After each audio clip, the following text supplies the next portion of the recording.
yeah, Adriana, who is wearing 2 hats, supporting No, but then of course joining us also as our HIC president. So what is at the heart of these co-learning and advocacy spaces? Why are we doing them? Why are we bringing you all and us together? It's really 4 words, and those are prioritizing, or learning to prioritize together, strategize together, learn, and act together, make change, act, advocate. And when Sylvia, Joseph, Ahmed, Adriana, and I, so the different representatives of the HIC structures, when we were thinking about these co-learning spaces, the phrase that comes to mind is building social force together. And that's really at the heart of what HIC does as well, building social force. And you may have even participated in a survey that we shared with you earlier this year, which was titled also Building Social Force. And in that survey, we really wanted to hear from you. What are your inputs? What are your priorities? What is it that you would like to learn about in relation to 3 topics?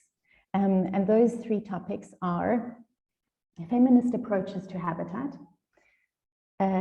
multi-level advocacy, and land rights, housing and land rights. And so in conceptualizing each of these co-learning spaces, because as you have probably been aware, we have 3 co-learning spaces. We've really taken into consideration what it is that you have identified as priority topics, concerns that you would like to be addressing.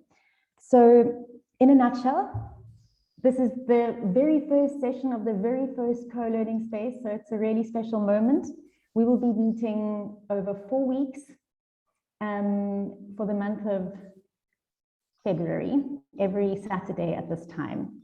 Then in the month of March, there is another co-learning space happening. This is just to give you bigger context, dedicated to multi-level advocacy. And we have quite a few of the HIC members and the HIC facilitators who have been involved in that joining us as well. And then in the month of April, over 4 weeks, we'll be hosting the co-learning space on land rights. So perhaps just a last few pointers before I hand over. So who is involved in these co-learning spaces? I've mentioned the HIC structures, the different HIC regions, but what makes them quite unique and really special, and I think this is what all of us have been excited about, is that they are led by you, by HIC members. So for each co-learning space, and for this co-learning and advocacy space on feminist approaches, we have 6 wonderful facilitators, all HIC members from Africa, MENA region, and Latin America, who have been working creatively. They've been working hard. They have been really putting all their creative juices into practice to put together the program and the content that we're going to be talking about. So the content is really, it's cross-regional because it has been created by cross-regional facilitators. It's been created by HIC members. And so I think I just want to say welcome.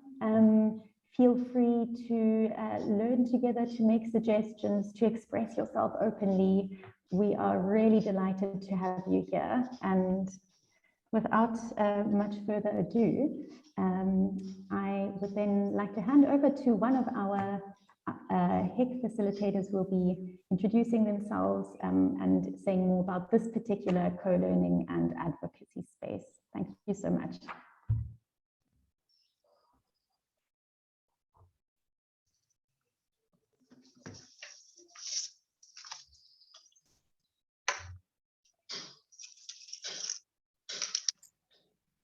I'm handing over to Mara, just to share a warm welcome with us from the 6 facilitators who have prepared this co-learning. Bueno, un gusto estar acá. It's a great pleasure to be here. I'll try to speak slowly, but I'll do it in Spanish if I may. Thank you very much for attending this co-learning proposal with a feminist perspective, with a feminist approach. Right now, I'll go back, if I may, to what some of you have contributed with when you were invited to reflect upon the following questions. We had invited people to imagine in your own lens what was happening, and if it was the same thing for men, for women, and for children, the things you could answer. And if you could share an anecdote, an experience that could depict those differences, and what are the main restrictions that you can detect in the use and the enjoyment of the land.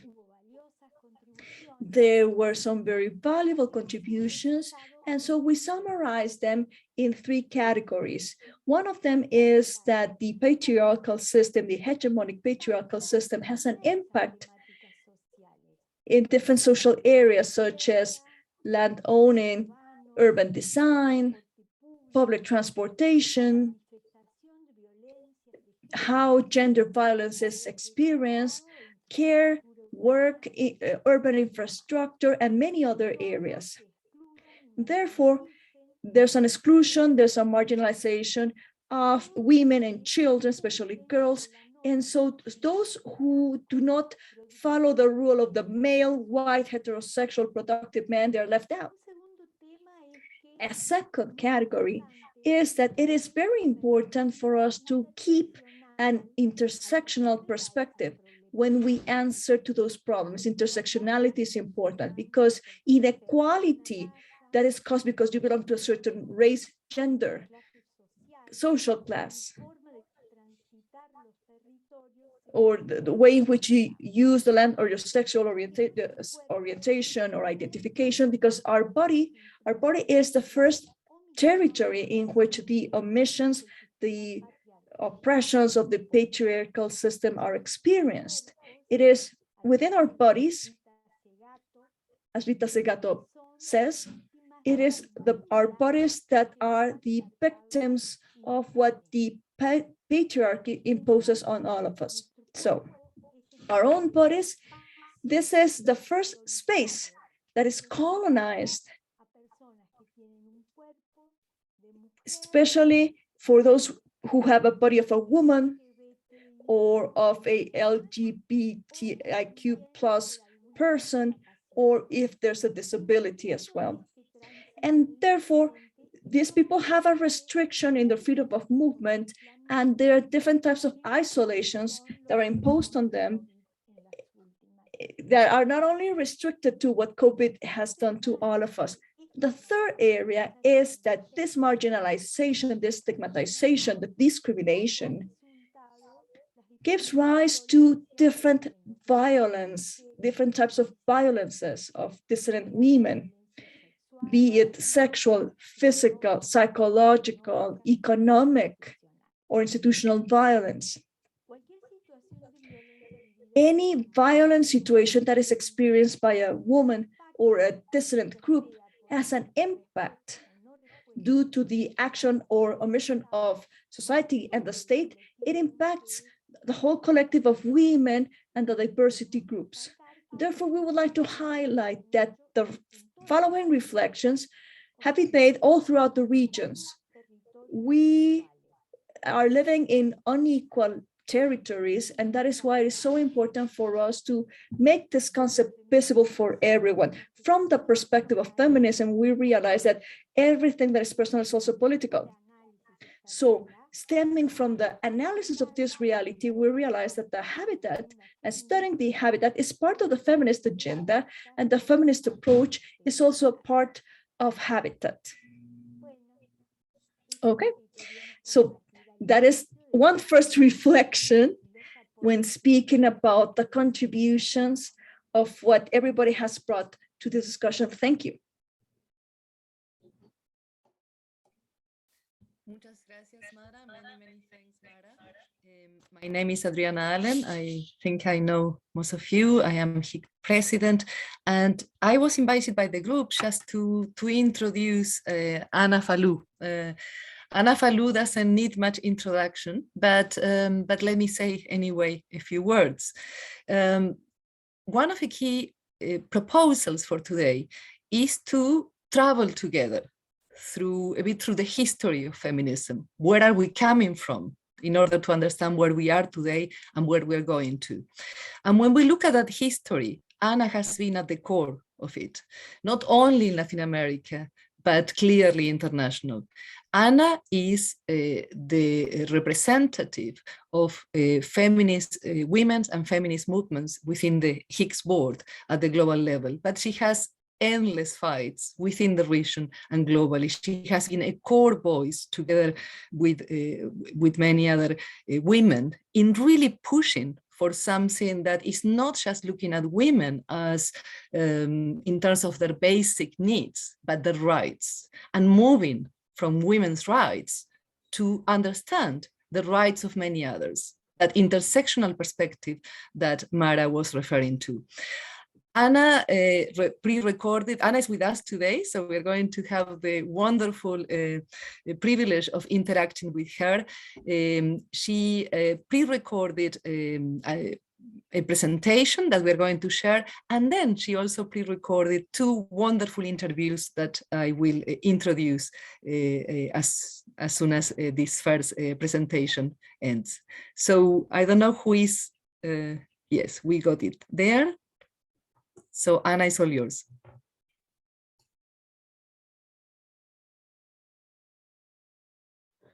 Bueno, es un gusto enorme estar con todos ustedes como consejera de feminismo. It's a great pleasure to be here as the feminist expert of the International Coalition of the Habitat, para contribuir a esta sesión for me to contribute in this session, llamada de co-learning, the o co-learning de space, coeducación, que está impulsando which nuestra is promoted by a our nivel coalition internacional. at an international Yo he level. preparado un PowerPoint, voy a tratar de ir muy rápido, por eso lo voy a hacer en español. So that's why I'll do it in Spanish. Y realmente I only want to say thank you very much for inviting me. Thank you very much for this initiative, and of which I was a part. And I will go to the point of what I was invited. I will do it in Spanish to make it more faster and more to the point. Bueno, muchísimas gracias. Disculpen las traductoras. Voy a volver al español y voy a compartir inmediatamente pantalla para decirles a ustedes que es un gusto enorme poder estar participando de esta sesión de coeducación y en la cual, como feminista que soy, con una trayectoria de compromiso en los temas del hábitat, contarles que he sido vicepresidenta de Hábitat por decisión unánime del Consejo allá por el año 1999, y me tocó hablar en Naciones Unidas a nombre de la coalición en un momento que nuestro presidente Kirchner, extraordinaria persona, no pudo estar presente en Nueva York. O sea, quiero decirles, tengo desde el año 80 y tanto una larga trayectoria con la Coalición Internacional del Hábitat, y siempre mi trayectoria ha sido marcada por los intereses y los derechos y oportunidades de las mujeres, géneros y feminismo en la agenda de la diversity agendas in mind, for the right to the habitat, the right to the city, the right to services. And it is from this perspective, from this positioning, that I would like to share with you some very quick matters. Let me start by saying that I prepared a map. I wanted to do it everything in English so that it was accessible for everyone. But anyway, when we look backwards, we could say that it was even before 1996, that's when we had the first housing and women project, and within the framework of what we were promoting, which was the Women and Shelter Network within HIC. Even before that, it was 1991, 1992 that we have been working on the matter. especially with indigenous groups in the Equatorian Amazons. Over there, we worked with groups of women and feminism that were related to the land, to the territory, to the habitat. And little by little, housing, the way in which we address it, started to be transformed. And it was in the 1990s. And after the fourth World Conference of Women, during this preparation, this process towards Habitat 2, that's when we decided to call ourselves Women and Habitat in Latin America. It's not that we wanted to segregate ourselves from the effort that Nina Smith was making from Kenya, along with our sisters from Africa, or Frida Gausao was doing from Asia, or so many other valuable women, Sheila Batey, and so many other of our sisters who were part of were part of this process. So I'd rather not name them because I might forget some of them. That wouldn't be fair. So let us start going back. We started with women, then we went into the habitat concept, and then urban services for women, how women were affected by those services. From Jenny Shaka, we took the powerful concept, the powerful attribute of urban redistribution, that is proximity of services, proximity of public spaces, of services, and urban structures. From HIC Argentina, the Exchange Center for the South Cone and the Women and Habitat Network in Latin America. Back then, I was already a coordinator in Latin America for that network. That network that we started in Latin America with just a few group of women: Marisol Dalmazo, Lucy Cardona, Bebina Guaman, Marie Dominique from and myself. Just a bunch of us, Catalina Hinchi, who was also participating, but very quickly she had to go to, luckily she was proposed by us, obviously, proposed by the Huayru Commission to be responsible for the gender office at UN Habitat. So we were left just 5 of us to push the Latin American network forward. We decided to call it the Habitat Network. We started working on new areas, such as the asymmetries in the use of time and how urban indicators affected. This is a project that I started within SICSA, and just as Catalina, I started it, I worked at it for a year, I called upon the specialists, we had our inner seminars to define the indicators, but then I had to leave because I got an extraordinary chance of becoming the regional director for what we know as UN Women in Ecuador, Brazil, and other countries in South America. So actually, this has been all of Latin America, South America to be more accurate. That's where I moved. And so this project was concluded by our 6 colleagues. We kicked it off. And before I left the office, before I went to work within the UN, we spoke about violence in public spaces, and this wonderful project that we started drafting in SICSA became a regional program. So just very briefly to give you some of the history of how we have positioned ourselves, starting from the early conceptualizations of women and gender, and now the intersectionality as a methodology for us to approach matters, the feminism of diversity and plurality. This is how we have moved forward in creating a whole approach to speak about women and men and diversity, and how we live together in the cities, and how this living together in the neighborhoods, in the cities, in the lands, is related to how we live and act, and how we are assigned roles and gender relationships, and how those roles and gender relationships are also expressed in how the urban state can cause omissions, the omission of women. Sino también los significados simbólicos del lugar y el espacio, y cómo estos se van a relacionar siempre con fuertes implicancias para la vida de las mujeres. Tenemos un viaje.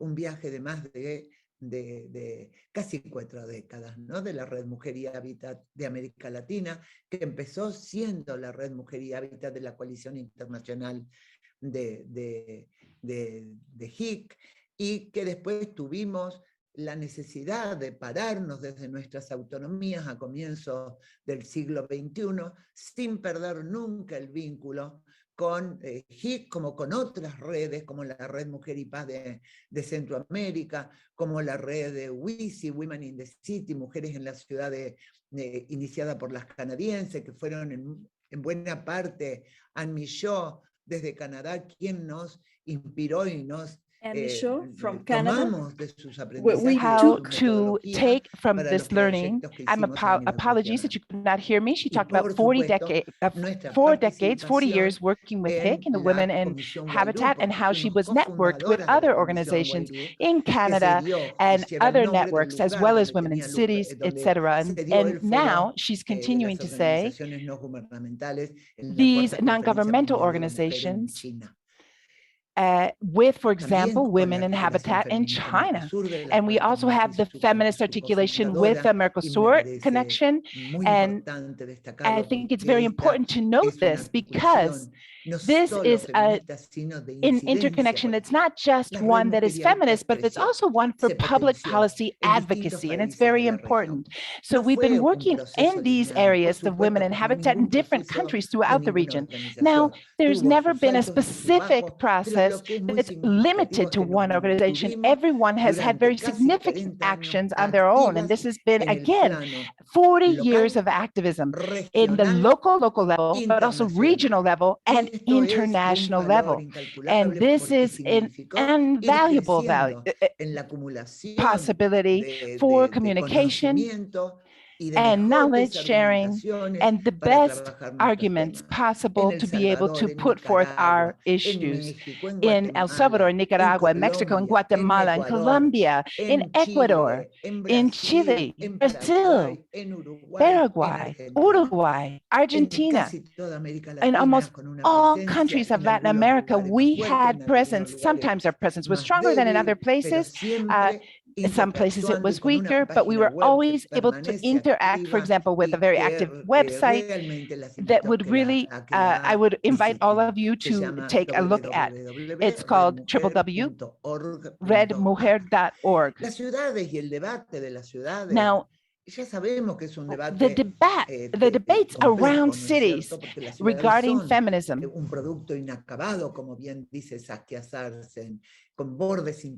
there was aspects looking at internal borders of tangible problems, inequalities, tangible walls and barriers and intangible ones. We're getting a lot of interference, I think. Thank you.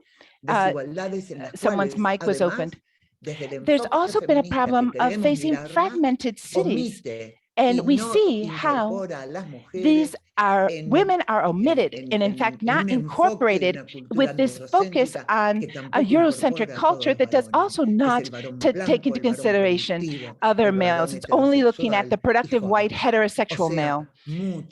So there's many people that are excluded, including men themselves, as well as almost all women.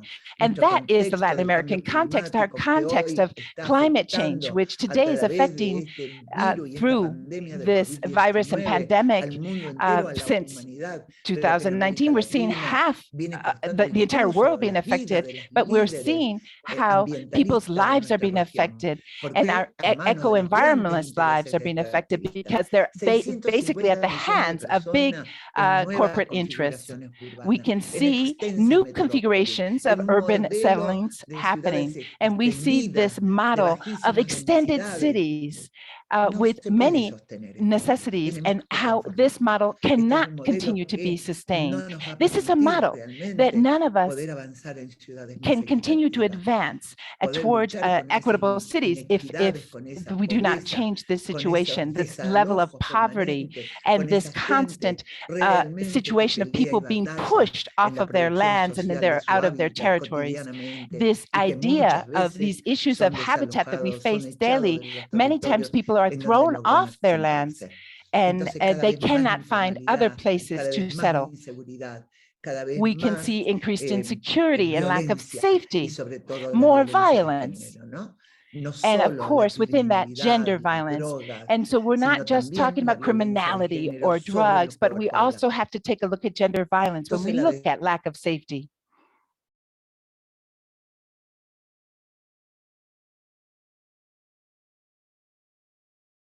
I am no longer receiving audio. I don't know if everyone else. Okay. Now, housing situations is not the same for men or for women. This idea of inequality isn't enough.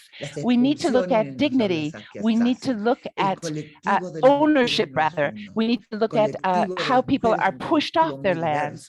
And we need to understand the diversity within women's collectives and understand how people are differently situated because of the color of their skin, because of their disabilities, because of their social economic status, because of their sexual identities.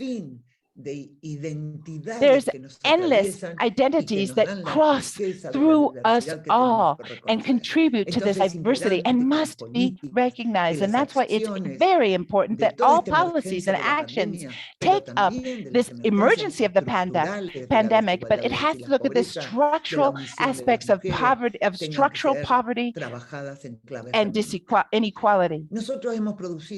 Now, what we've produced, as I mentioned at the very beginning, and we've tried to spread knowledge around these areas, and we've done a lot of knowledge production in these areas, manifests, conversations and debates and seminars and workshops, and developing different and diverse agendas to touch on some of the issues. And I want to talk about some of the regional problems that we face.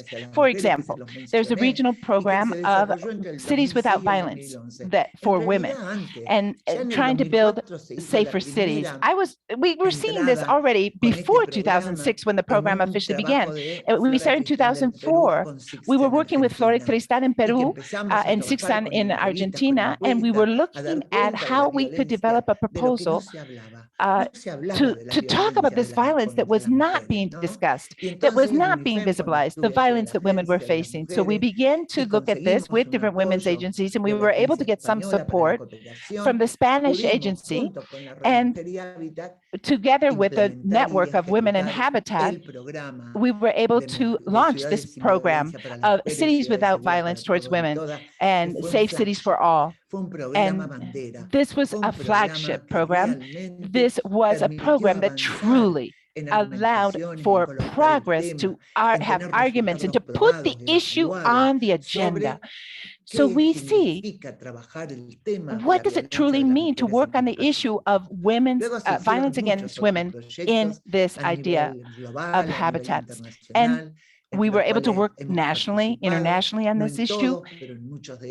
We tried to do a lot. We weren't able to affect all spheres, but we did see significant progress in this area. Another aspect in this area of safety is this network of women in Habitat developed a program that looked at violence and trying to develop tools and instruments to address this amongst police officers. So, and again, in 2017, another relevant program to mention in this vein was that of women's voices, diverse voices of women from all of Latin America. And this was supported by the network. And there was a program of women and leadership from women and from the South Fund. And we were able to put women's rights on the agenda, women's rights in the city environment. And this was very important to talk about safe and inclusive cities. And I think in Latin America, I don't think that I have forgotten, there were 7 cities. I don't think we've forgotten any of them if we look at this Latin American map, but the work in feminist codes and concepts to say, how are women in every neighborhood? What are the different organizations? What are the neighborhood organizations? How are they understanding women's right to cities? And the right to housing. And that was how we built this regional agenda. It was extraordinary regional agenda that's been published. It's available on the internet. And it looks at the rights of women to the city, where it brought together all of these women's voices from the very grassroots, with the technical support and with voices of activists, feminist activists, of how to talk about how we could have participation, how we could do networking, how could grassroots neighborhoods begin to participate, how should patriarchal structures be interpreted at that level, how are they being experienced? And they were saying, we're different, but we don't want to be unequal. And this was very important concept built from the grassroots.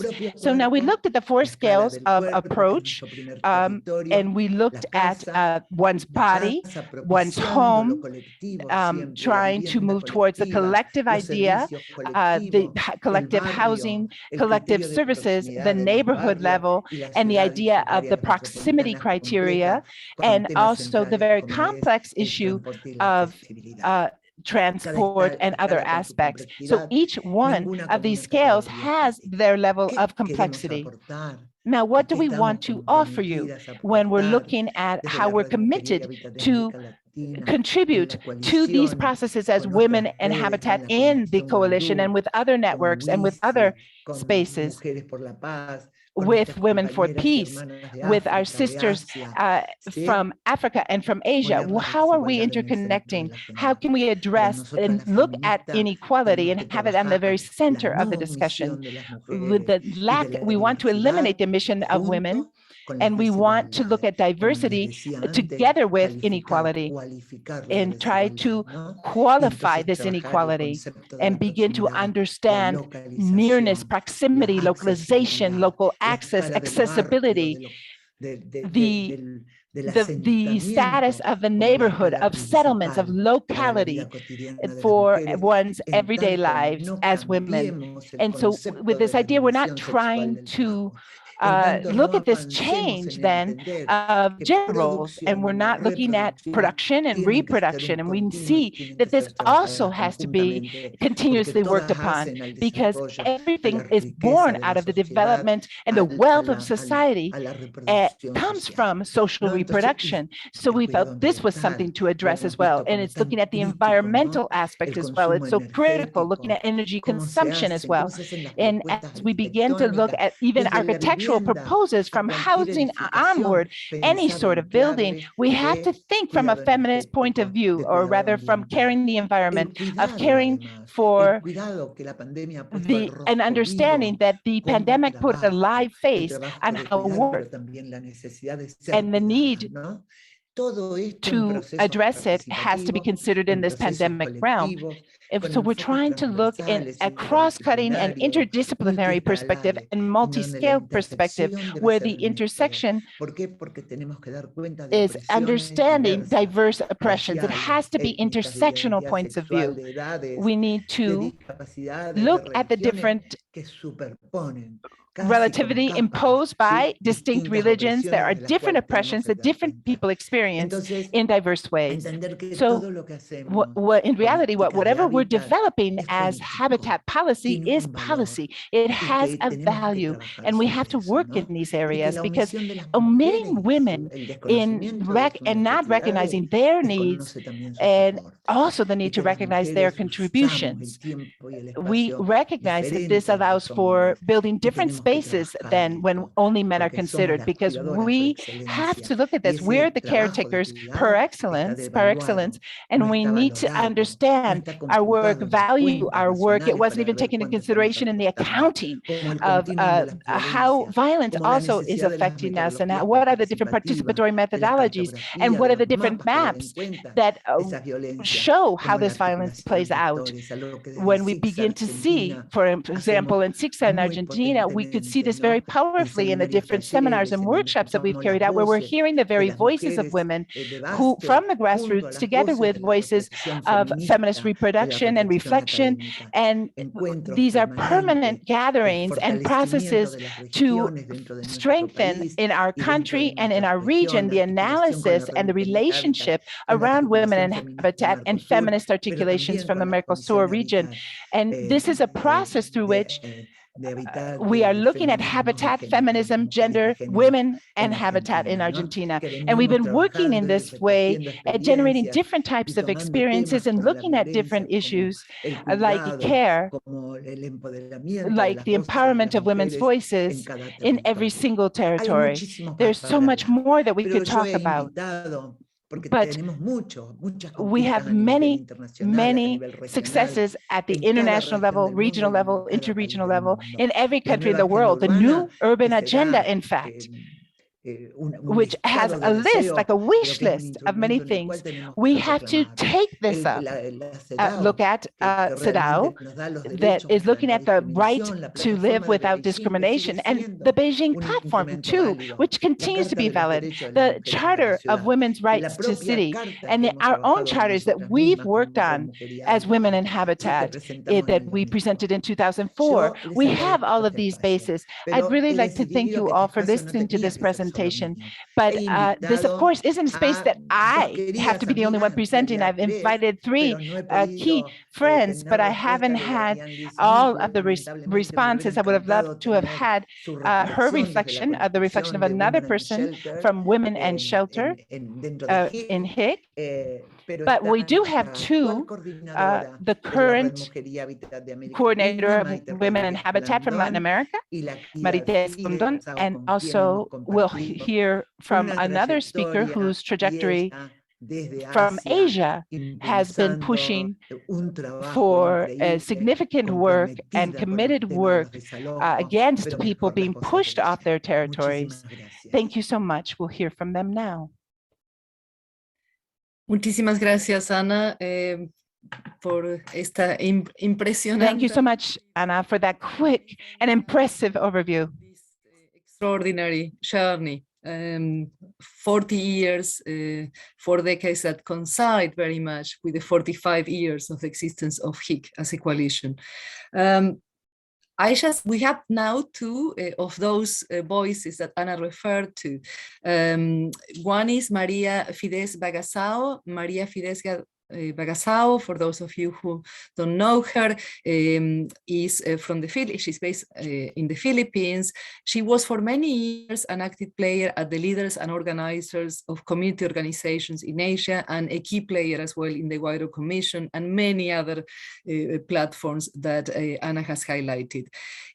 Maria, over the years, has championed a global perspective on forced evictions, its impact on grassroots women and girls, on their multiple burdens, and on women's roles and contributions in community solutions, something that Ana also highlighted.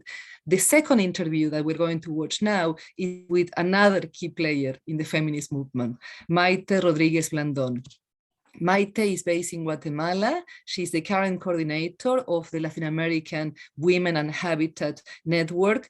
And again, you will hear in her own voice other layers, crucial layers in shifting, for instance, to bring to the core of political agendas, not only violence against women as something perpetrated in the sphere of the household, in the domestic space, but very much in the public space, and also the thinking about the bodies of women, the realities of women in territories in conflict. So without further ado, I propose we go for those interviews and we will have time to interact with Ana.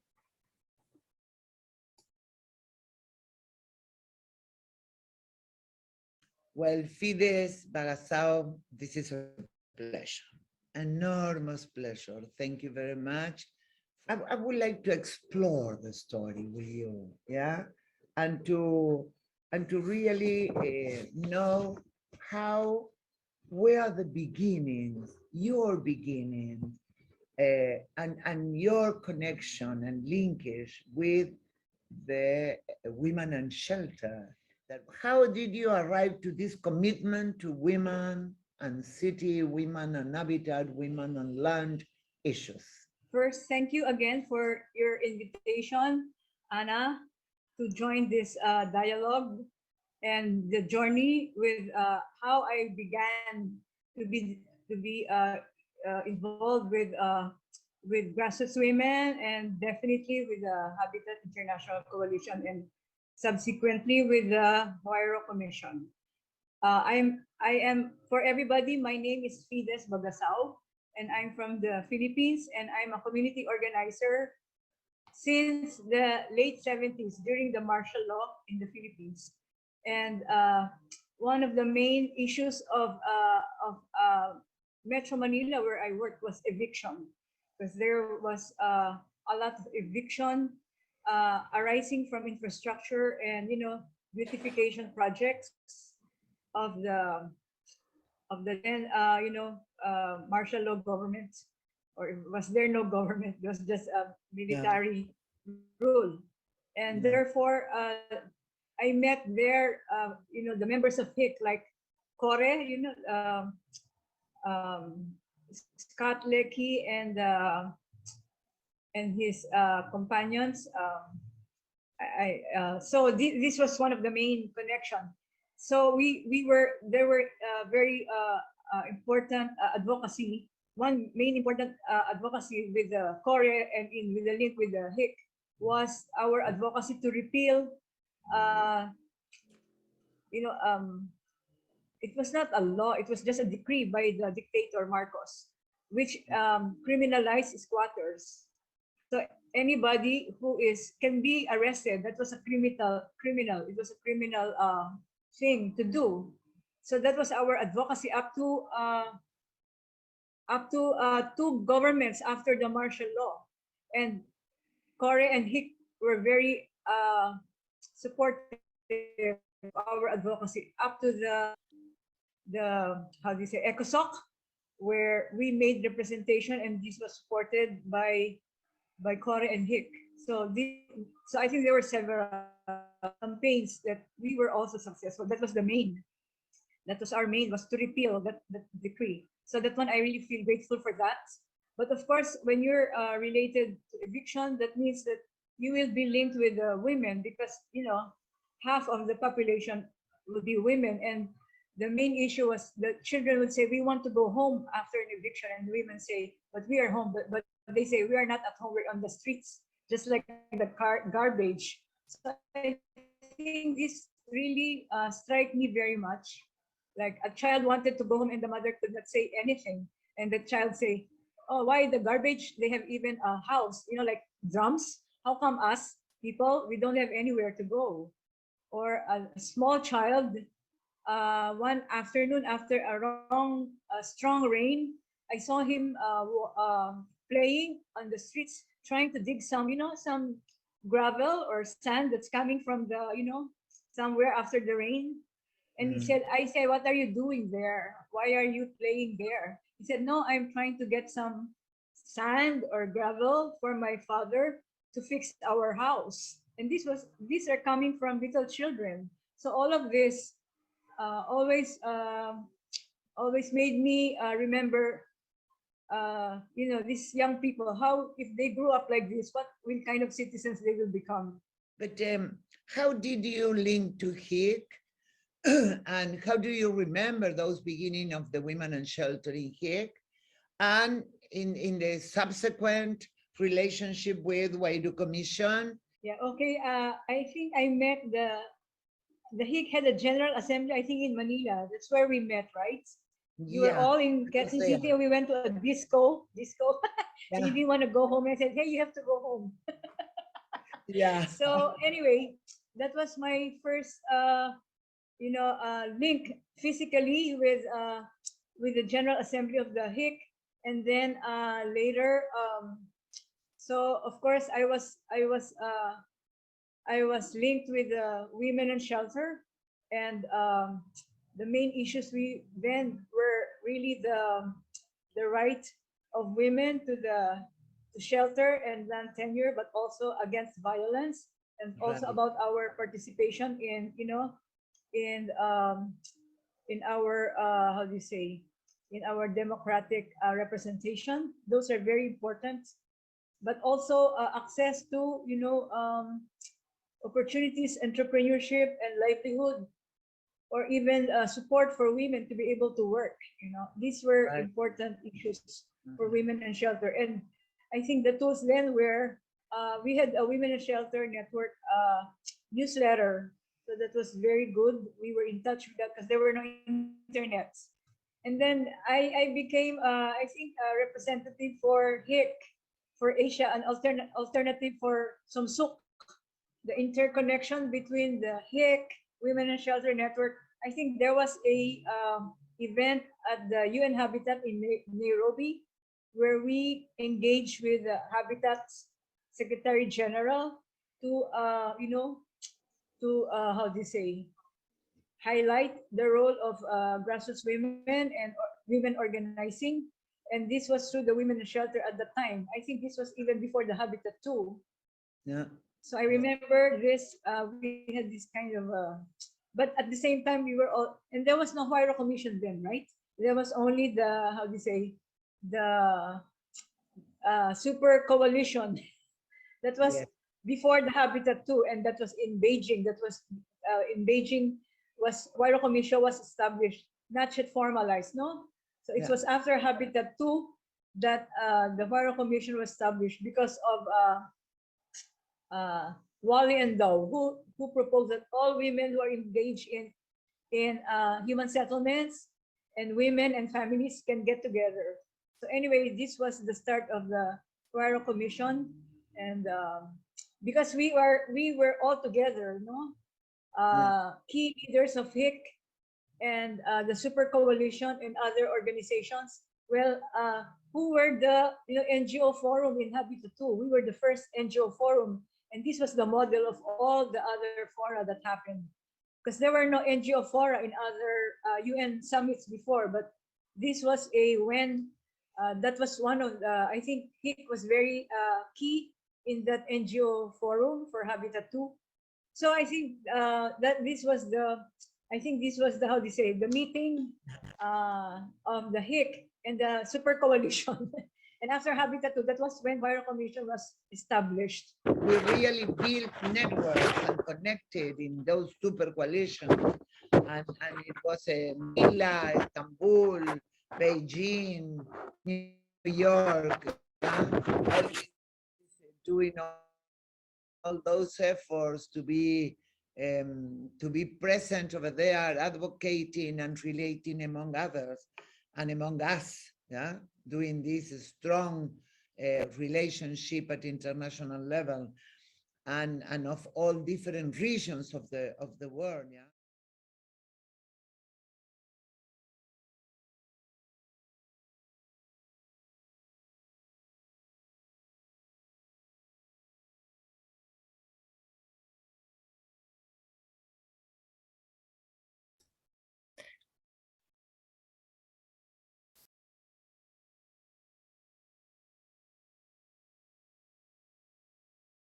Vos la coordinadora de la Red Mujer y Hábitat de América Latina. So you're the coordinator of Women in Habitat in America right now. So I wanted to talk a little bit more with you about different contexts that you face and try to see what sort of stories and trajectories that we've seen with feminist women within this issue of women in habitat, and how have those contributed to exploring our stories and getting to know our difficulties and struggles. Hasta dónde, qué venimos avanzando, cuáles son los temas desafiantes, ¿no? Del what are the challenges that we feminists have to face? Oh, thank you very much.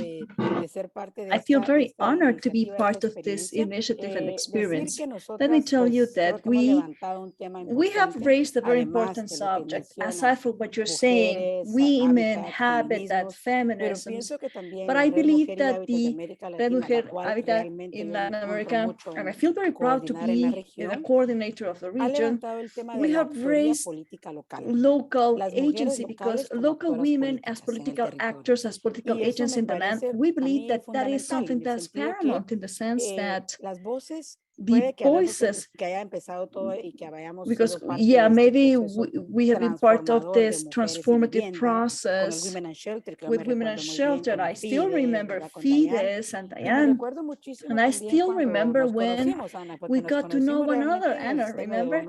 It was in UN Habitat in Nairobi. That's where we were working on the matter. I was representing, we were a Latin minority, I remember this well. You were representing the network since it started, and I was also representing the Red Mujeres y Paz, remember? That in Central America, after 36 years of a war in Guatemala, 16 in Nicaragua, and 14 years of war in El Salvador, of course, that we were encouraged enough to create the network Women and Peace. And then I found you were the first coordinator that I met, that I got to know. Then it was Liliana Reinero, which is also quite memorable, because with Liliana, I started to work with the approaches of these matters, and I would tell her, yes, of course, we are working with women and land, the rights to property, the rights to land, but then the land needs houses, housing is necessary. We need to have a social, political, cultural, economic, productive space for women in which we can, you know, join forces. And this is how we started having these conversations as of how from Central America we could connect, we could create, articulate this network that I represent in the Central American region, so as to be able to work about habitat and feminism in a broader way. Then we started, because that was in the World Forum, World Urban Forum in Vancouver.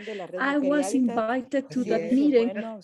Yeah, I remember well that I said, if I'm invited, I will go. And I just dropped everything I had to do. And then I went and met a group of feminists who were so committed. And who were trying actually so hard to have an impact in the World Urban Forum, which is an important platform. And you need to know how to swim those waters, right?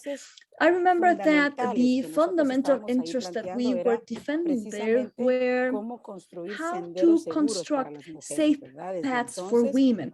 Ever since, that's when we started working on safety and security. It is so relevant for women because the governments never talked about that. Not even the national, forget about the local governments, they didn't care. And we started talking about the right to property, the right to housing, a dignified housing as a productive dimension. It's not only a roof over your head. We started talking about the strengthening and the leadership of women, and we said, well, if there are no female women, female leaders who cannot defend their rights to the city in a dignified way, this is not something that it's sustainable. Lara Blanco, remember her? With Lara, we also worked in the region on peace matters and how to get more engaged, not only at a regional but global level, where many of those processes are decided and discussed. And well, that's how we went to Nairobi. And Lara was paving the way for the rest of us. We occupied those spaces, and we shared them with many other Latin American women as well from the Caribbean. And I really like that the Women in Habitat Network now is part of a global coalition. We have been working from the regional into the global. Now we belong to a global space that is taking the matter of the land from a more political structure perspective to where they need to be discussed. It's not just about, okay, we are going to glue some posters on the street or just put on some cameras on the street so we feel safer. No, no, we are having a say within the legislations, and this is very different from us just thinking about how to defend ourselves, which is, I mean, don't get me wrong, they're important, but it's not only that. If we don't have this reflected in a political agenda where the rights to women to a city are defended, this is something that won't last. Yeah, I agree with you. What you're saying, your reflection, is very juicy. I like the way it was you share when we met and Habitat Plus 5, en Nairobi, well, within Nairobi, and how you were Lara Blanco pushing those matters forward and being the leader of the women and peace in Central America, and we in the Habitat Network in Latin America.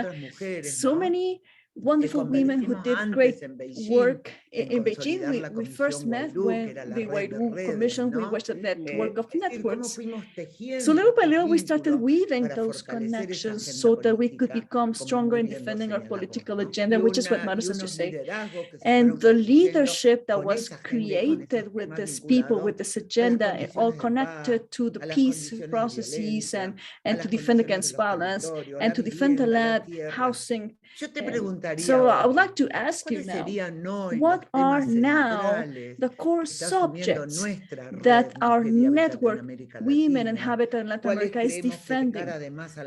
What is it that we need to pay attention to with the pandemic? What are we putting forward? What are we proposing that have to be part of the global international agenda as well, or the agenda of the International Habitat Coalition, HIC as well? I think, Anna, that we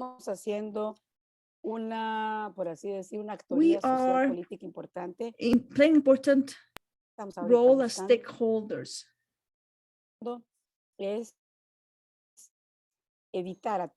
We are trying to prevent having women, young girls, children to cross the border from poverty to misery, if you may, because we need to say that during catastrophic situations like the pandemic, inequalities grow. Poverty is more widely expanded. And it's not only about money, it's also about social, cultural, political poverty. In our construction, our network is discussing how to construct the rights to the city for women in every single arena. This implies, obviously, that we need, as I said in the beginning, to strengthen the leadership of women, to provide them with technological resources, technical, technological, political, all the tools they need. But there's something else as well, which is relevant with the pandemic, and it's a matter of care. And in this sense, the network, we have been leaders. No, we're not victims in this process of care, because we don't want to keep on carrying all the burden.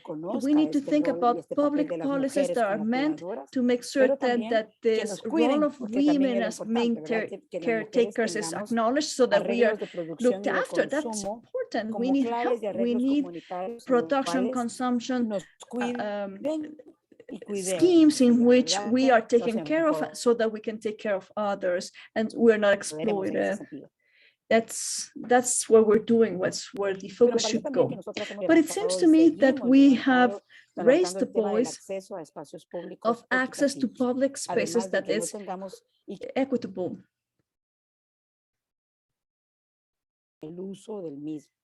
So we can enjoy the use of public spaces as men do. And because there's not only violence within our households, in our network, we have raised the voice of how women are being harassed, abused, and attacked in other places aside from the household. That's why we're channeling other global networks such as the Wairu Commission. As you've said, we've been a part, founding members of those organizations, but it's also about telling them that when we speak about space, it's not only the public space, it's all spaces. Yes, of course, we need to fight for basic services. They have to be democratized, and the space has to be fair so that the sharing of the use is hopefully with equality, with equity. So we will keep on building those spaces of dialogue with local authorities, because if we only limit ourselves to good practices are not enough. Good practices have to be put into practice. They have to be put into the public policies that are truly transformative for the lands.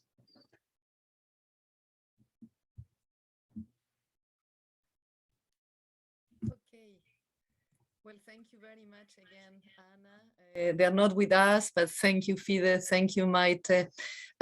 Just for all to know that all the materials, all the videos that you just saw are going to be uploaded on Google Classroom. And Julia will give us at the end a bit more of information about also how you will be able to access it in all different 4 languages in which this space is being run. We have a few minutes now to listen to everyone. So I think that we have between 10 and 15 minutes. So I open the floor to invite any comments, reflections, questions, provocations, making use of course, of the wonderful presence that we have here with Anna. Sam, the floor is yours. If you can, when you unmute yourself, just introduce yourself very briefly so that we all know who is who. Yeah, we'll be working together over the whole month. Thank you. Sam, the floor is yours. Hello, everyone. My name is Sam Ikua. I work for Mazingira Institute based in Nairobi, Kenya, and we are the reference center for the Habitat International in Africa. And I'm also the secretary of the Women and Habitat Working Group. Thank you all for this introduction and the history on the feminism part by Anna Falou. And I've been thinking out loud on what this core in the learning spaces mean. What does core stand for?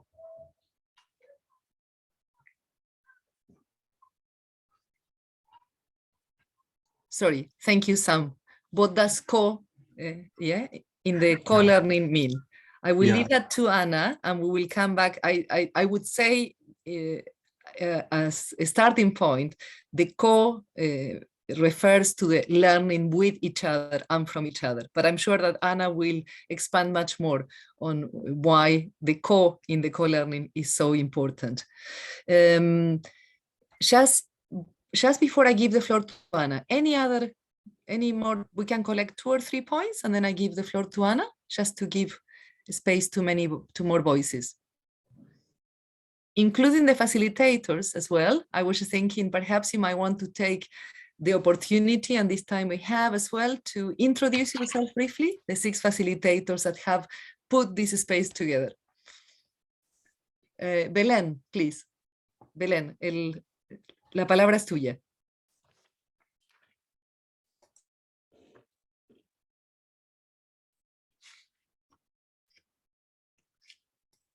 Belén, te escuchamos.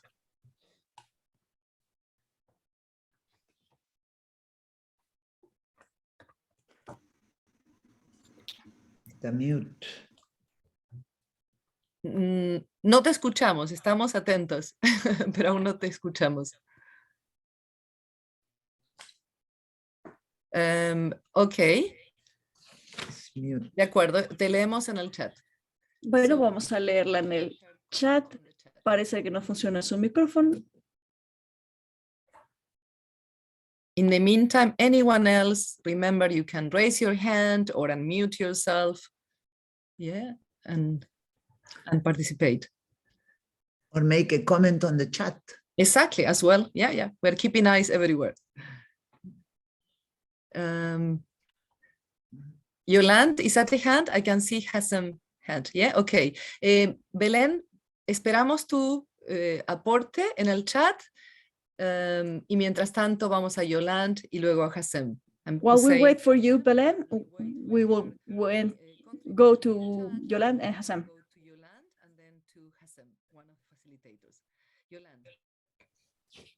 Thank you, Adriana. Anna, I'm wondering, can you tell us about what you perceive to be at the moment sort of like groundbreaking, fresh initiatives and priorities in this field of feminist approaches to habitat that are particularly being prioritized by young people? And, you know, it's been incredibly inspiring to just see how long this history has been, right? 40 years. And I'm wondering, where are we at now? What are young people pushing for at the moment in relation to this theme?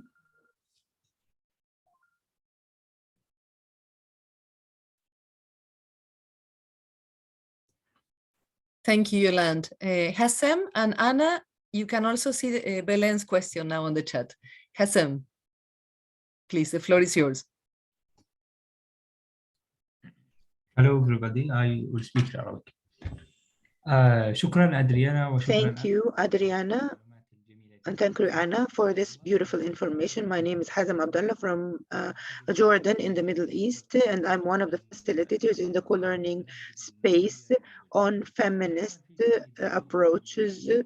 I work on a project on environmental development, as Anna said, with relation to the problems of preparing cities.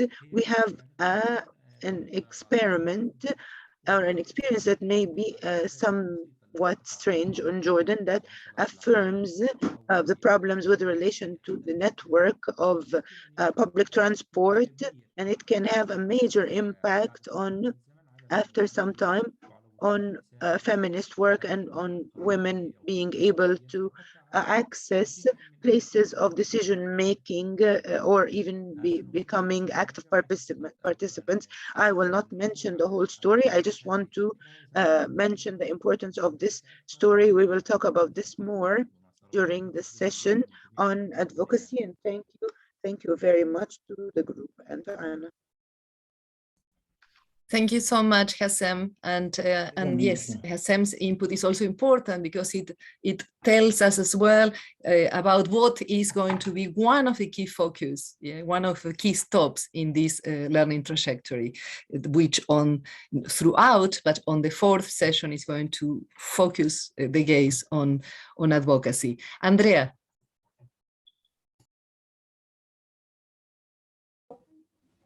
Hola. Buenas, espero que se escuche. I hope you can hear me because it's very noisy and my Wi-Fi connection is not very solid. My name is Andrea. I'm one of the facilitators of this co-learning space. I'm a member of the Habitat Gender Feminism Network of Argentina. We're a collective group, organizations, groups who are trying to do advocacy work with the legislative and governmental powers. I'm nervous because, you know, the web connection and everything, but I'm very proud to be here, very happy, looking forward to the mutual learning. Thank you for the chance. Muchísimas gracias, Andrea. Mientras esperamos... Thank you, Andrea. ¿Verdad? ¿Sí? Anna, you're taking notes, right? Can you see? Yeah. While we wait for other hands, other comments on the chat or directly, I mean, wonderful if you just unmute yourself and we can see and listen to you directly. Can I ask, I will invite other facilitators as well so that you see them. As I said, they are the protagonists in the design of this space. They are key references for you. So I'm going to invite Mara Nassar. You met her briefly before, but Mara Nassar also to say a few words about herself. Mara, te invito a decir un par de palabras y seguimos con otros facilitadores. Gracias, Adriana. Thank you, Adriana. My name is Mara.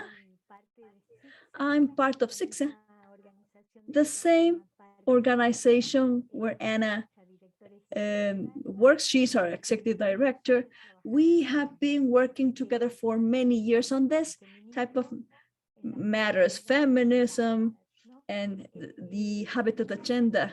It is a great pleasure to be here. I feel very proud to be a part of a global network such as HIC, and it's such a good thing that the feminist approach is something that we honor. This is going to make of the world a better place. Thank you for being here. Muchas gracias, Mara. Thank you, Mara. Diana. The floor to introduce yourself. And then I will go to Eliane and Marina. Or Marina, if you want to go first. Sorry, Marina, go for it. Okay. مرحبا بالجميع. Hello, everyone. Marina Kamal, member of the administrative body of the Social Forum in Yemen. It's one of the members of the Habitat in the Middle East. I am a human rights defender. I also am a student in feminist and development studies. I'm very happy to participate in this co-learning space.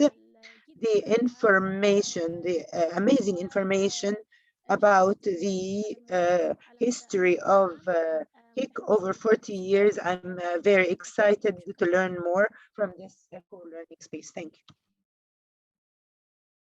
Thank you, Marina. Now Diana and then Eliane. Hello, everyone. My name is Diana Washira, and I'm from Nairobi, Kenya. I work with Pamoja Trust, which is a non-governmental organization that works very closely with people's movements to ensure their inclusion and their participation in different spaces. Welcome to the co-learning space on feminist approaches. I think for me, what I'd want to see or what I would expect from this conversation is how can all territories get to the same level where women or these grassroots movements that are the local level get to the global conversation. Thank you very much. Thank you so much, Diana. And Eliane, if your connection is okay. I know you were having troubles today.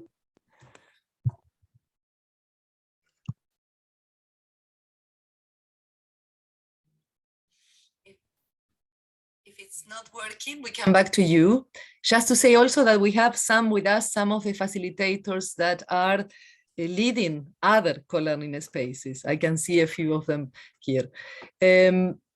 While we wait for Eliane, I believe her connectivity was challenging today. So any further questions? Otherwise, you can add any questions or comments or reflections, as we said before, what resonates with you or what doesn't, what else is to be added here to the table. But while we get, Eliane, you're ready. Thank you.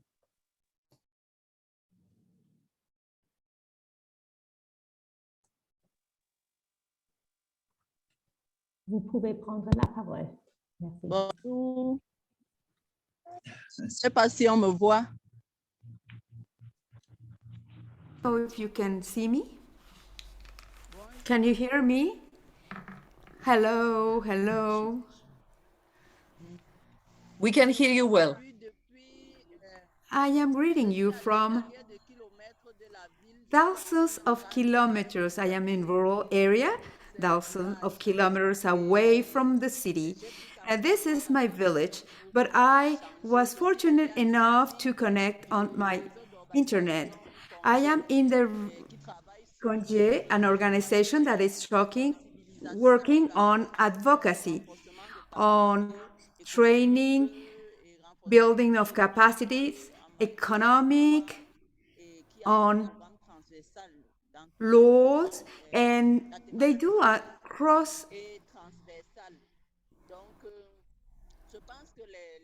transversal work. I think that the co-learning space, I hope that it will continue because it's in giving so many experience that others have lived and will enable us to learn about the strategies that have been working in the past and which are good practices. So I hope that at the end we will be all very satisfied of this work because we are together and I am connected.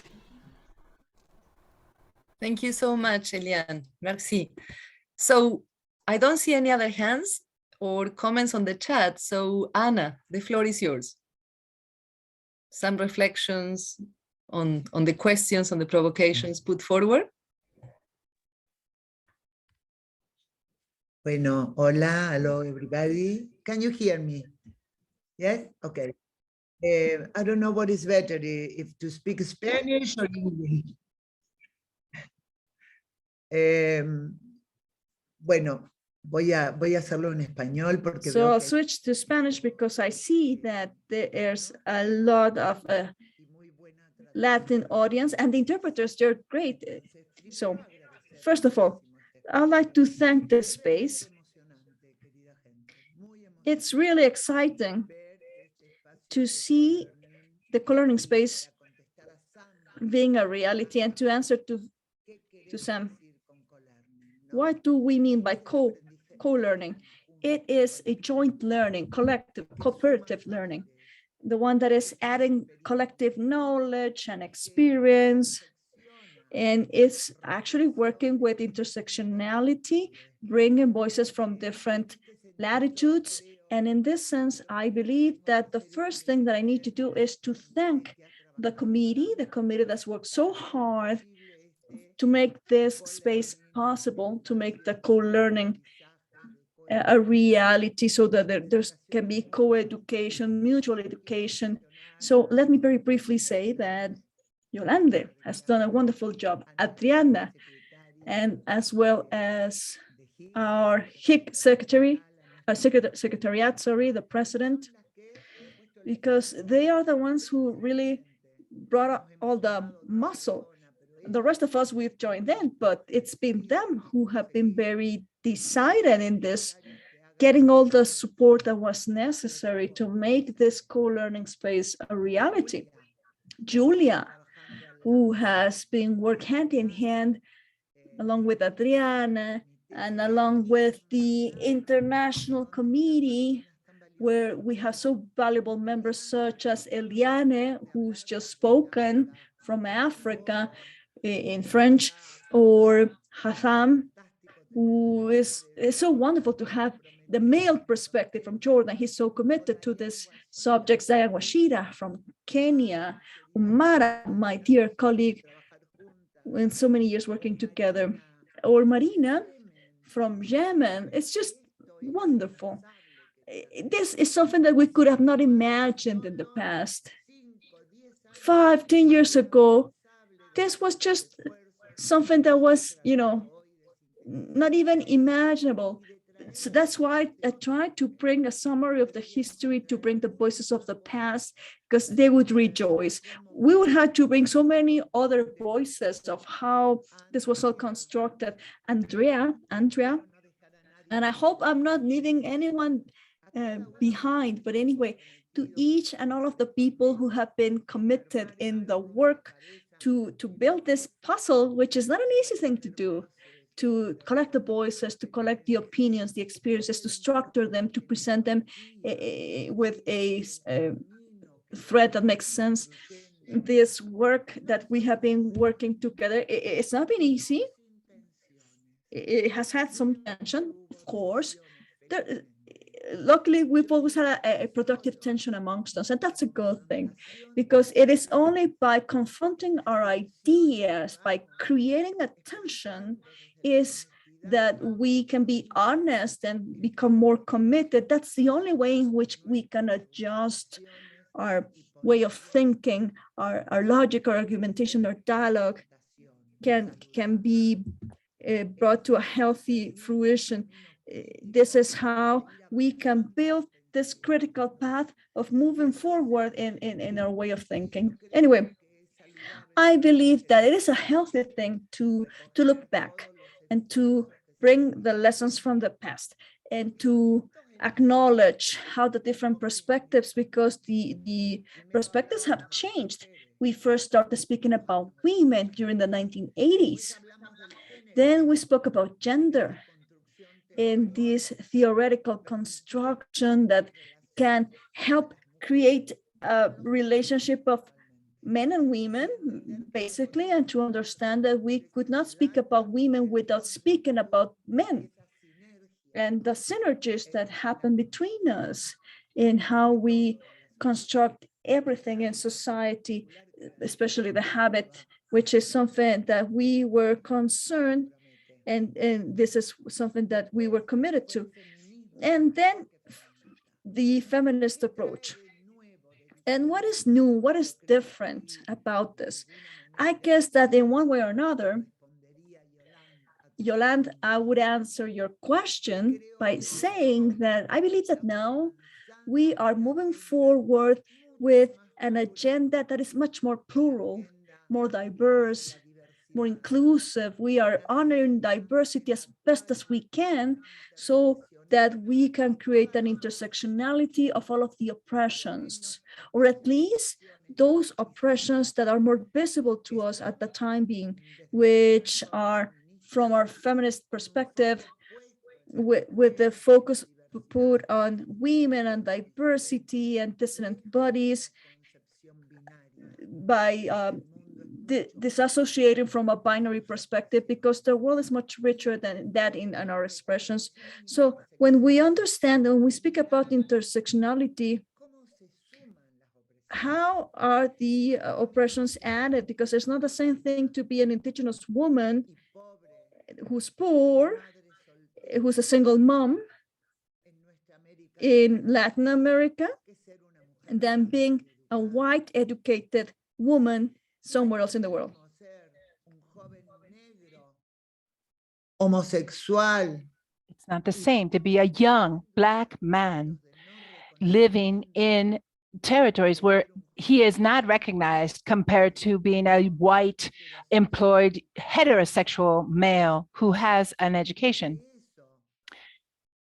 Because this is what we must try to pull apart and examine and look at it. Who are the different people who are inhabiting these fragmented lands, these territories that we worry about because of the obscenity of the inequality that we're facing? And that's the new approach that new voices of youth, of young women, of young men, but also especially of young girls out on the streets everywhere throughout the world, in India, in Africa, in Europe, throughout Asia or Latin America. They're all there demanding their rights. And so it's not just rights of women that are being demanded, rather what's being proposed from these women and from this point of view of so much diversity, that frame of trying to visibilize oppressions that the colonial patriarchal system has installed upon humanity in this, the whole set of oppressions. And this is, of course, the knot that we have to unravel.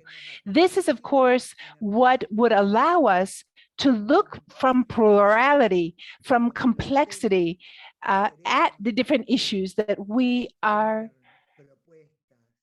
trying to propose and address, and trying to build together, the to find alternative paths. So I think that this is very important as a new approach.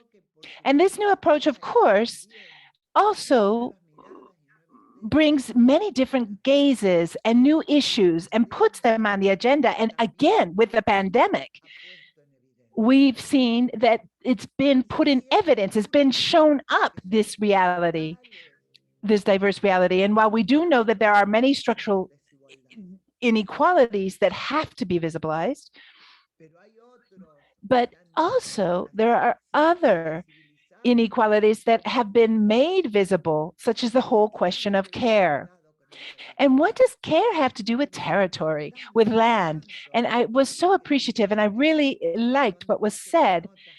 Where were the notes that I had? Hassem, what Hassem, you were saying, you know, that project that you're carrying out with women's participation regarding public transport.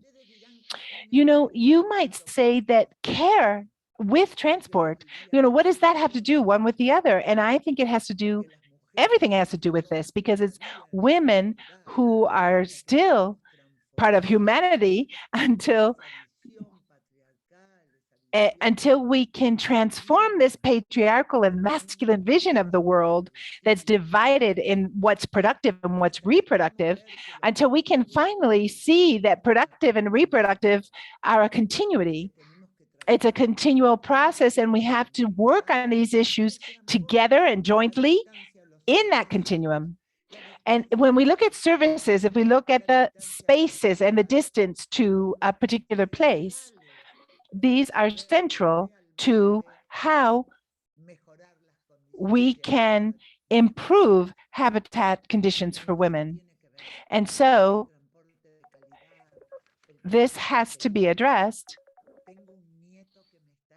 there's someone who's calling me my grandson. I'm so sorry for that noise, but it's how the private life intermixes with our public life happily, I have to say. So that's that noise that you're hearing. But I think that this is very important, what you've mentioned. And I think just as Andrea was also saying, and what Mara had said, and it was also mentioned again by Adriana,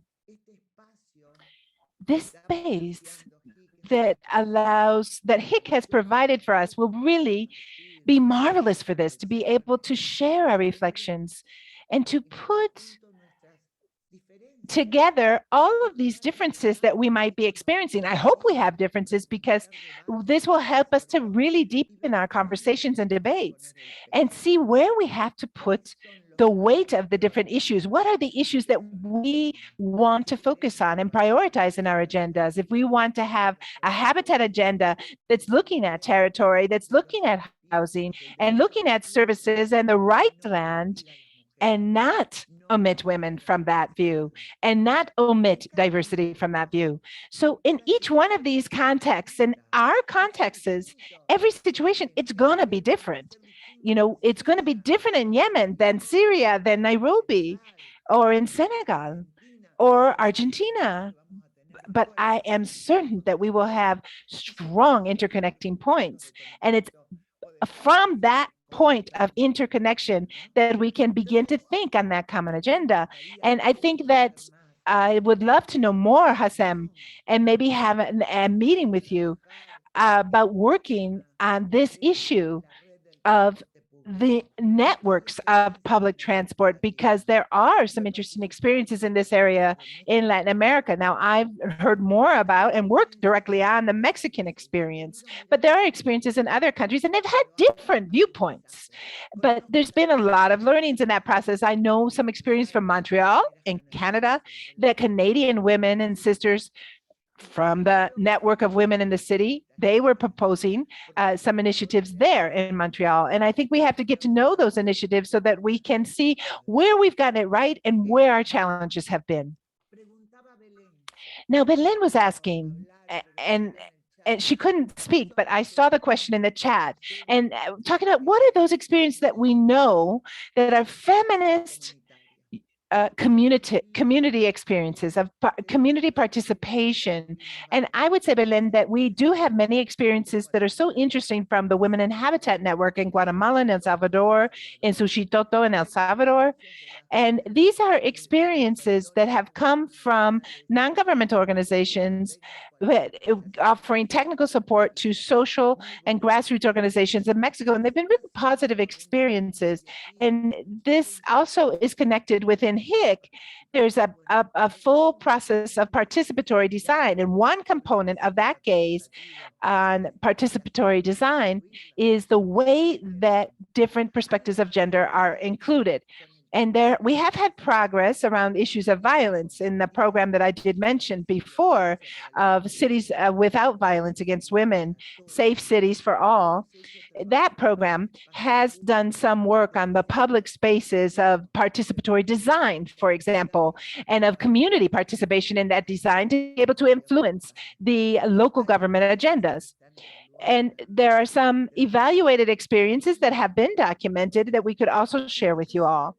But what I can say succinctly now, Belen, is that when women have a space to share and raise up their voices and participate in decision-making, not just to move a shovel and say, and giving water, but it's that they should be the ones that say where the water take should be, what are the schedules for transport, where transport should go, how should housing be built. I, in fact, have something that was written in the 1990s about design and housing for women. How are women conceiving their own spaces? And there are some very rich research processes that have happened from the London School of Economics regarding housing in the pandemic, regarding how women have experienced it, how men have experienced it. So there's so much learning that we can share. But when women have a voice I want to emphasize this, when they have a voice in decision making, then the decisions aren't just more inclusive, but rather women are empowered in the process and are empowering themselves in the process. And so when we begin to look at these spaces, then we have women and men learning that the women's voices have value and have experience, that everyday experience of how a community is living. And then that connects to another point, which is another key area of work, which is what is the neighborhood? What's the scale of a community? You know, what is a barrio? And I think that scale and that proximity has a relevance. And I think the scale of a neighborhood, the scale of what is every day, we should have working groups on this, because I propose that, because we're looking at their demands and their necessities at that scale. How care is offered, how are they addressing fear of violence, where we can appreciate and understand what is community care and what is safety in the community. And that's a deeper understanding of what's happening when we're at that scale, at the community level. So if we work at that level, it's quite different than the city level. It's very distinct from a metropolitan reality as well. So we have to think about this. We have to, how we think and approach all of these things is very important, to look at what scale we're looking at the household level, at the house level, and where that's inserted in a neighborhood or in a community. These are the spaces, I think, that are the most feminized. And we do have to cross-cut those spaces with feminism and with rights and inclusion. Trying to understand those key vectors for work at the community level with organizations and grassroots women's organizations in every single territory. I'm sorry, I don't want to keep speaking so long. Thank you so much, Ana.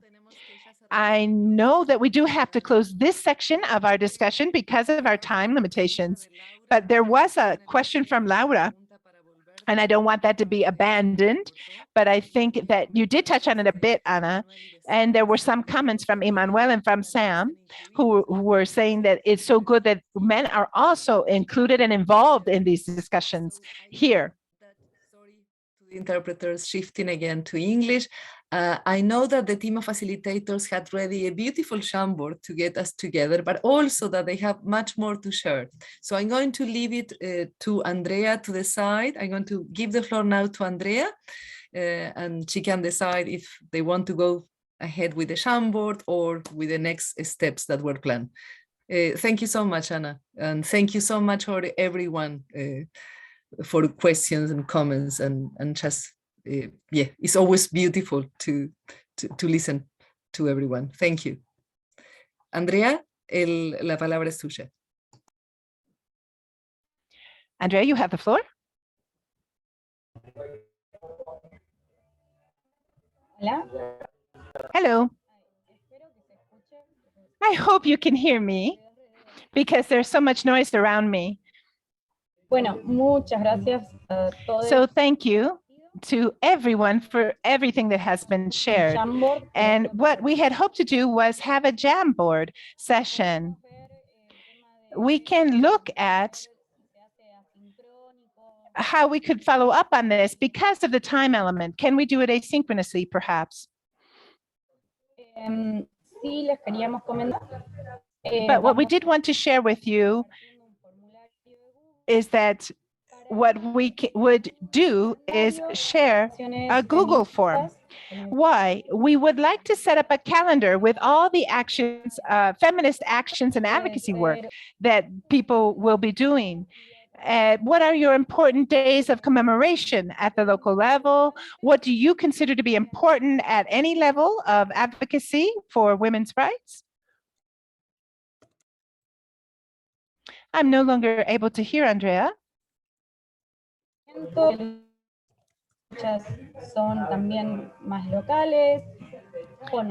Perhaps some local events, and get to know each other more about those events, and where we could get to know each other more and get to know what the events we're looking at are for each one locally is a way to understand that advocacy is larger. And we're hopeful that we can, in this way, visibilize different situations for advocacy that each participant is looking at in this realm.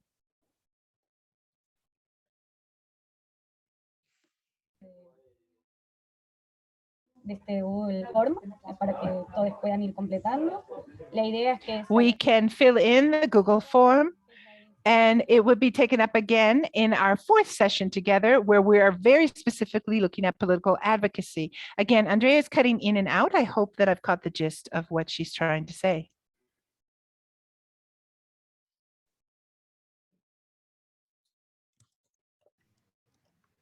Perhaps if Andrea is cutting out just because we've been developing that part together. So just to summarize in case the connection was bad.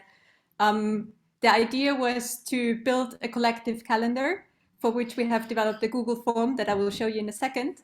And the idea was on the one hand, where we ask you to fill in important dates that might be upcoming events where you think you want to contribute. To also, see if you're already collaborating perhaps with other HIC members, friends, and allies on certain events, or if you want to network with someone. And then so it's about mapping what kind of advocacy events are happening, what are the events that you're organizing at different levels, but it's also a way of showing the different connections around certain advocacy issues. So you will be asked in that form also if you consent to being contacted for further information or for other members approaching you on certain events or agendas. And then the idea is that you input into this calendar over the coming weeks, and we will take it up in the final session. And where we're gonna have mapped out, who is planning what, who is interested in which kind of issues, and to really allow you, everyone to get together and, to find those connections that Anna has talked about earlier, and to identify them with everyone who is in the room and everyone who is contributing to this co-learning space. So that is the idea of the calendar. And I also, at this moment, perhaps want to mention Pilar, who hasn't mentioned it earlier, who is behind the scenes making visual documentation of our discussions. So she will also help us in visualizing then the calendar in some way that also makes it accessible for the different kinds of uses that you might have for it. So if you, for example, if you say, oh, calendar for me, it would be great to have something to print out in big format in my organization, hang it up, write on it. Let us know if that is the kind of format that you like. If you say, no, calendar for me is all online and all on my phone, then we'll make sure that we do something that is for a mobile format. So this is something that we really want to explore over the next weeks of, how we build this calendar together, not only as a form of documentation, but really also as an advocacy tool. Andrea, I don't know if you want to add something, if your connection is bad or if it's back.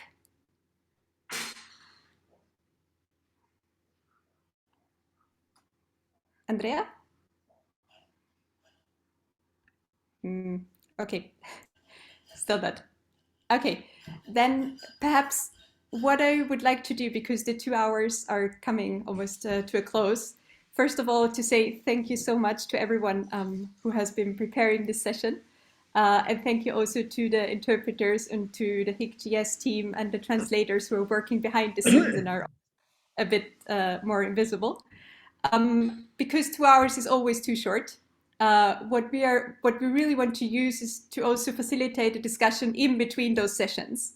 And that's why we've set up a Google Classroom, which I just want to briefly show you because I've seen that not all of you have been making it there yet. So hold on, that's actually the form. You should have received an invitation via email, which provides you with a link to access the Google Classroom. If you have not received that invitation, just please put your email address into the chat and then we can resend it.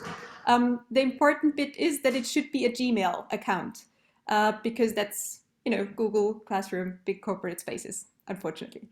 So when you enter the Google Classroom, this is what you're going to land on.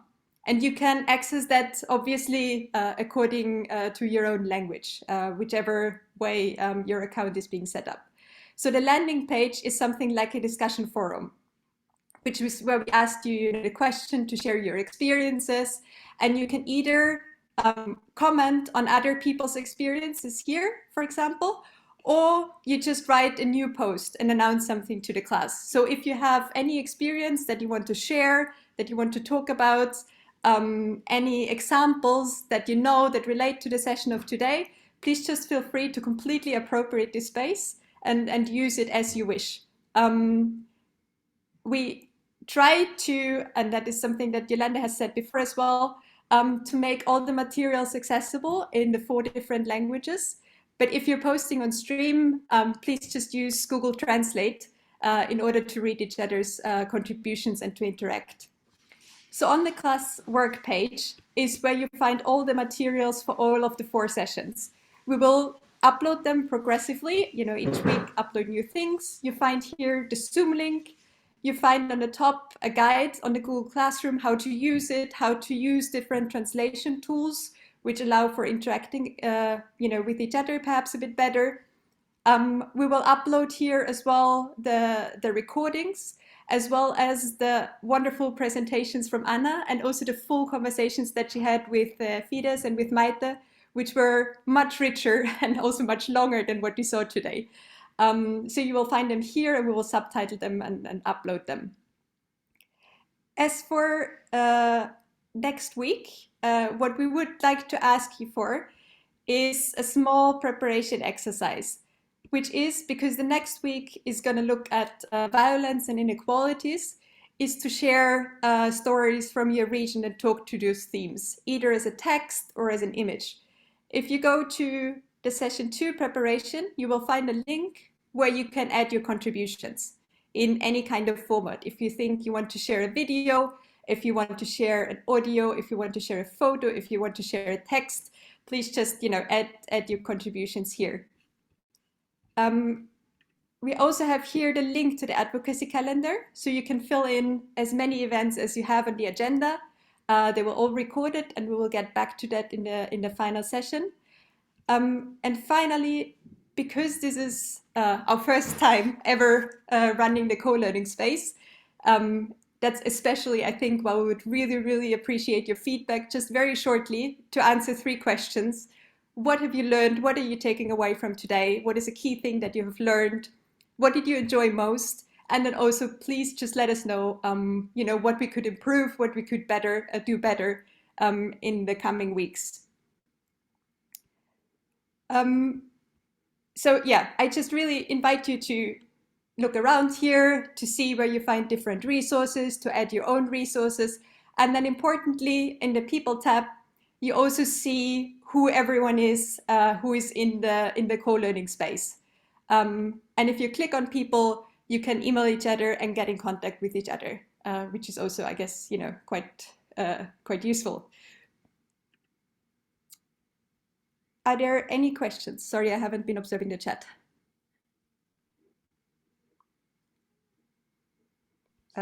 Okay, I haven't been observing the chat for a while now, so I didn't. Sorry if there's anything that I've been missing. Yes, Andrea, we're gonna send you the link again. And anyone else who hasn't been on the Google Classroom yet, please just put your email there, and if possible, make it a Gmail. Thank you so much. Marina as well, we will edit. Yolanda, I hand over to you. Julia, I was actually just going to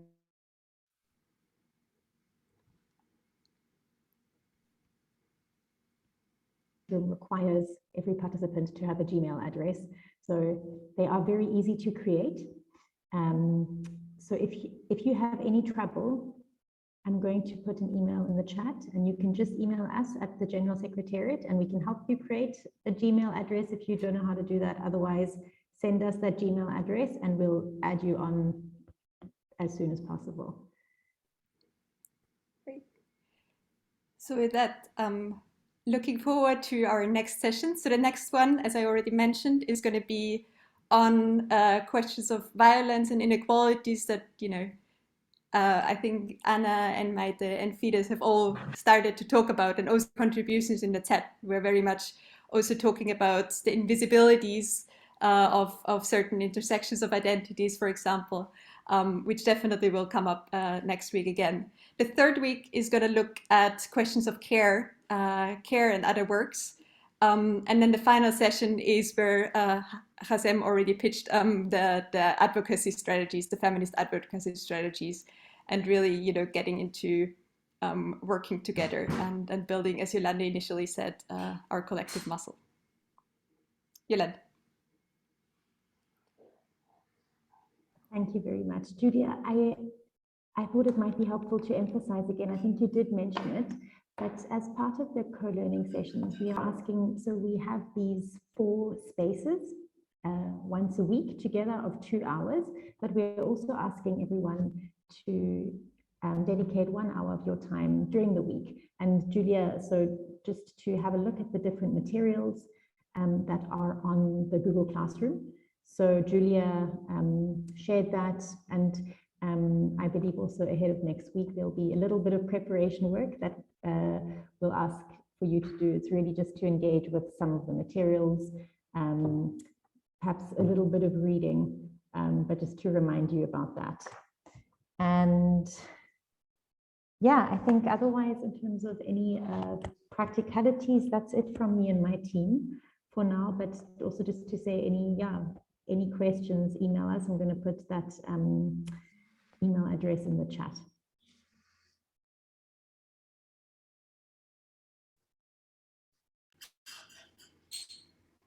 Okay.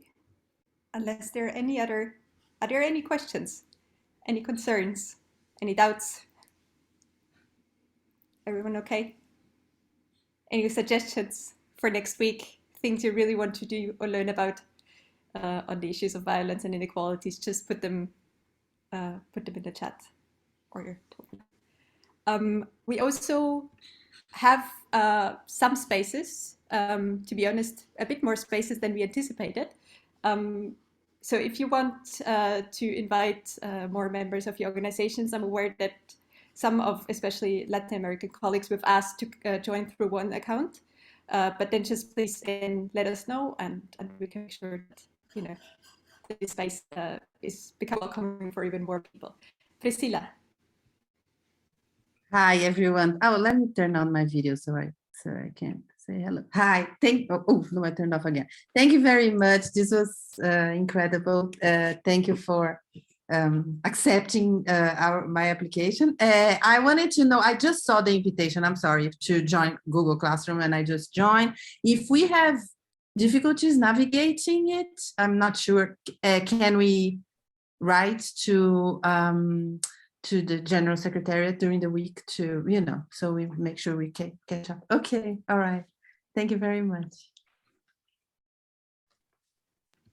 Is anything, and if you think that you have any questions that are relevant to others as well, if you arrive in the Google Classroom and just put them straight into the stream, then we can just answer them also for everyone. And if you think that something is missing, a link doesn't work, etc., just put it in there. And yeah.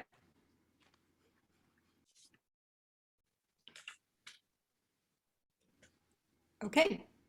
Well then, 2 minutes ahead, but still, I wish everyone a very good morning, afternoon, evening, wherever you are.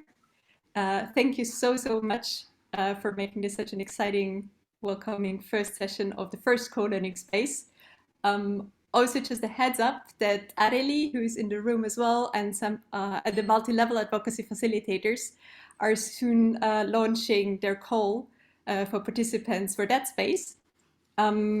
So next week through the HIC website that will go out. So if you're interested in joining, another co-learning space and multi-level advocacy, just watch this space. Okay. See you soon. See you next Saturday. Thank you so much. Thank you very much. Bye, bye. Thank you. Bye. Adiós. Gracias. Gracias, Ana, de nuevo. Thank you. Goodbye.